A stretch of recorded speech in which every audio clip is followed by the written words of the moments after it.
Look, if Bitcoin at 100,000, it's still early days. I keep in mind the following: 95% of all the Bitcoin has been mined. There's only 5% left in the supply. That's very scarce. Like gold is still unlimited in its supply. Yet the US government wants to buy 5%. Institutions this year bought more than 5% of Bitcoin, and they probably want to buy 15%. MicroStrategy wants to buy 5% of Bitcoin. Another sovereign government probably will buy 5%. If you total this up, there's 40% non-retail demand for Bitcoin in the next 2 years for 5% that's available to purchase. That's why I think Bitcoin probably will have the same network value as gold, which would put it at around 1 to 1.5 million per Bitcoin. What triggered the chaos? A perfect storm. The collapse of the S&P from a recent high of 6147, exacerbated by February's drug tariffs, followed closely by what Lee calls the DeepSeek event, and then a dramatic escalation on Tariff Liberation Day. These compounded catalysts sparked a 20% drop in equities in just 2 weeks. But while the sell-off rattled markets, Lee was among the few who advised calm. Drawing on historical data, he reminded clients that 17 of the last 18 waterfall declines, rapid fear-driven sell-offs, resulted in V-shaped recoveries. And that's precisely what happened this time, too.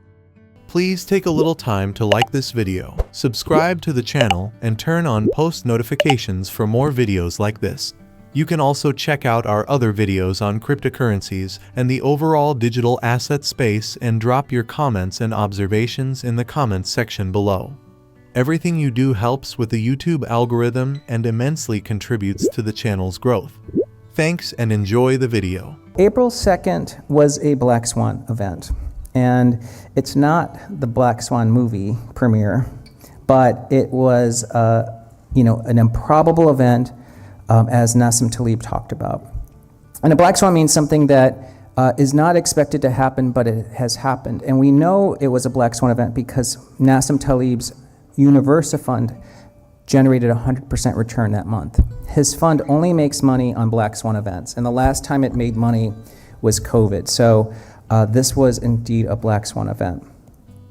And because of that, the S&P went from 6,147 and collapsed because we had the drug tariffs in February, and then we had the DeepSeek event, and of course, Tariff Liberation Day. That triggered a huge amount of panic. And as you can see, we fell 20% in like 2 weeks. But instead of the market crashing, we had advised our clients that waterfall declines, 17 out of the last 18 waterfall declines were V-shaped. A waterfall decline in the stock market is not new information to you, it's a panic. When markets panic, just keep this in mind, it's usually a V-shaped bounce. And we argued it would be V-shaped, and in fact it has been V-shaped, contrary to what most people have said. Now, this is where I'd like you guys to make a personal assessment, because you aren't alone. A lot of people, when the market was falling, hedge funds, long-only managers, they went to cash. I've done so many Zooms in the past 2 weeks about fund managers that have probably 50% of the exposure they want to cyclical stocks, or even 0%. So they are panicked and they're hoping for a pullback so that they can re-risk. So here's 5 reasons why I think investors are still off sides, and that's why you've noticed it. The stock market kind of has a bid every day because people are still off sides. So let me explain. The first is, a lot of people said there was going to be a recession. And in fact, JP Morgan was one of the first. They said they raised the odds of a recession to 60%. But here's the thing. If you want to know who's the best at predicting a recession, I would say the single best economist is the high yield market. And this is the high yield market. And as you can see, it did soar. This is the spread to treasuries to 460 basis points wide. But that's not a recession panic. The high yield market is not manipulated by the Fed or the Treasury, so it's pure signal. If you go back the last 15 years, 460 basis points wide on high yield is nothing. because during COVID it got to 1,000. That's a recession level. During the Fed's fastest rate cycle in history, it got to 600. That's not a recession signal. At that time, if many of you were our clients, we told you that's not a recession signal. It has to get to 800 or 1,000. And we were just at 460. So the high yield market said there's no recession. And then, as you know, recently JP Morgan basically dropped their recession call. So economists have predicted like 18 of the last 2 recessions. The supply chain is taking a hit. And then a lot of people are saying they're shorting stocks because of that, okay? And you might think that. You're going to say, Tom, the container ships from China, it's down 50%. So they're going to say, okay, it goes from the container ships to the trucking, to the warehouses, to the retail stores, and pretty soon everything's going to crash. But that's not how it's going to work. First of all, as you can see, as soon as the tariff wars de-escalated, container ship bookings jumped 50%. So it now looks like this. The stock market looks through that. That happens with government shutdowns. It doesn't really cripple the economy. Yet hedge funds were shorting cyclicals this entire time. So again, your people are looking at yesterday's newspaper and trading on it. The third is the VIX surged, but when the VIX surges, it forces everybody to liquidate. Okay, so the top chart here is the VIX, and the bottom is speculative longs on futures. Every time the VIX spikes, funds are forced to de-risk. Okay, but look what happens after the VIX goes down. They're forced to add risk. So here's the thing. In the midst of the VIX 60, our FSI clients got this message. You buy stocks when the VIX is over 50, and it's confirmed when the VIX is less than 30. Just remember that. The next time the VIX explodes to 60, it's a gift because you know everyone's being forced to sell. And the bottom in the stock market, we highlighted this, there's not been a single bottom that wasn't confirmed once the VIX falls below 30. So if you look back, that VIX 30 was like mid-April.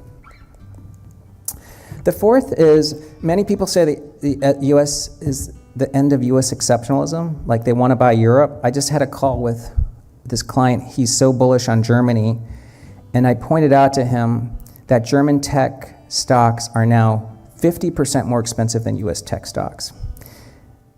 Europe is not cheap, and they don't have great companies. In fact, if you look at the 25 biggest companies in the world, it's kind of hard to see the ticker.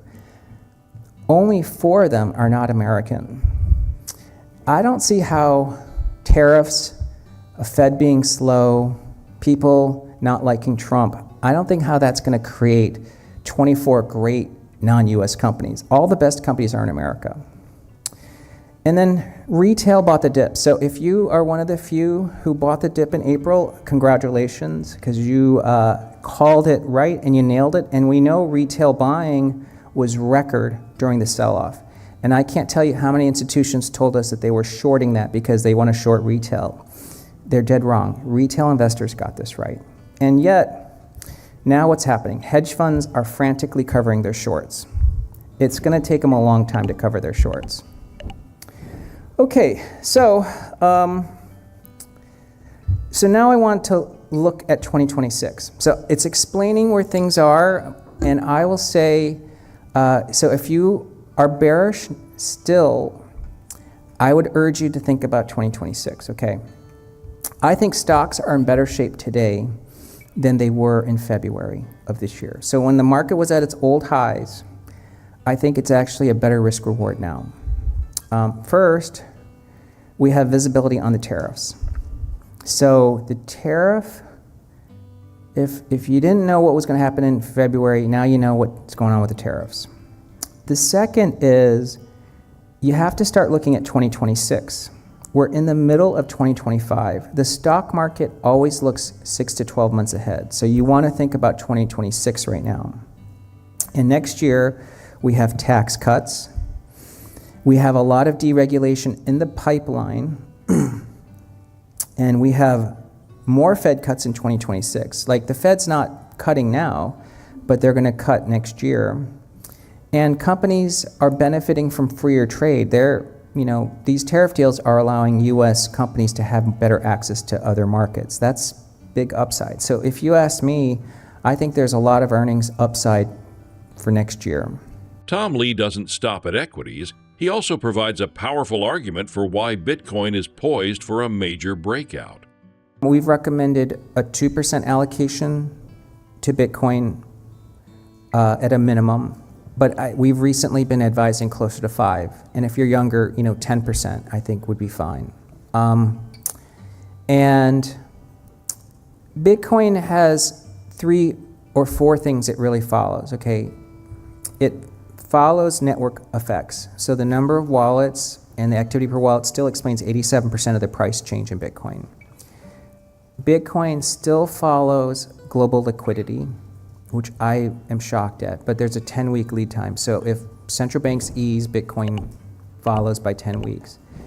And the third is the halving, which is when the block reward gets cut in half. I don't think it's following the halving cycle as closely yet, but we'll find out. Actually, the next 3 months will determine if it's true or not. But look, if Bitcoin at 100,000, it's still early days. Keep in mind the following: 95% of all, and I heard this stat yesterday from Bitwise, and it's very accurate. 95% of all the Bitcoin has been mined. There's only 5% left in the supply. That's very scarce. Like gold is still unlimited in its supply. Yet the US government wants to buy 5%. Institutions this year bought more than 5% of Bitcoin, and they probably want to buy 15%. MicroStrategy wants to buy 5% of Bitcoin. Another sovereign government probably will buy 5%. If you total this up, there's 40% non-retail demand for Bitcoin in the next 2 years for 5% that's available to purchase. That's why I think Bitcoin probably will have the same network value as gold, which would put it at around 1 to 1.5 million per Bitcoin. Lee estimates that total institutional and sovereign demand for Bitcoin over the next 2 years could be 40% of total supply, chasing a mere 5% float. This supply crunch is why he believes Bitcoin could eventually reach a market cap equivalent to gold, which would put its price in the $1 million to $1.5 million range. For those wondering how much to allocate, Lee recommends a minimum of 2%, with 5% being appropriate for most and up to 10% for younger long-term investors. Please like and subscribe.